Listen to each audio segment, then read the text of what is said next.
In the last video, you already learned how to make an invoice template. In this video, you're now going to learn how to improve the invoice template. We're going to implement red fillable fields so that you will never forget to enter your customer's data. We will also insert an automatically updating date and automatic page numbers. All these improvements will reduce errors and save you time when writing your invoices in the future. We will do everything in Microsoft Word again, since Word has better designing options compared to Excel. If you want to download the templates, simply check the video description below. So let's get started. Before we can implement all that stuff, we need to activate the Developer tab. For that, we go to File, Options, Customize Ribbon, and here we now activate the Developer tab. With this tab being set up, we are now able to integrate the fillable fields. So in every spot which doesn't contain fixed content, we now insert these fields. For example, in the Bill To area, we simply click in front of the company details,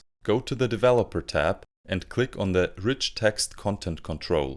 Now we do that for all the other spots where we want to have fillable fields, and don't worry if the content shifts a bit, we will solve this later. For the due date, we will not insert a simple text box, but rather a date picker. After inserting all these text fields, we can now delete the dummy content next to the fields. So now that the fields are implemented, we're gonna edit them a bit, and for that we need to activate the design mode. Once this mode is activated, we simply click on the right blue ribbon of one of these fields to select the whole content. Then we color it red and change the placeholder text, and we repeat this again for all the other fields. So pause the video now if you need a bit more time. For the date picker, by the way, we can open the properties of the field, and in here we can select what kind of date format we want to show.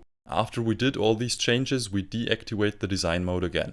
And by the way guys, if you like this video so far, please hit the thumbs up button to support me on this channel. It is only one click for you, but helps a lot in growing an audience, and in turn I'm able to create more free tutorials for you. If you feel very generous today, you can also leave a comment and subscribe to the channel. With that being said, let's now implement the automatic date for the invoice date field. For that, we go to Insert, Quick Parts, and select Field. Where it says Field Name, we search for the date field. Again, select a desired format and click on OK. Then we will also implement automatic page numbers. So once we open up the footer area, we again insert a field, but this time we search for the field name page and insert it.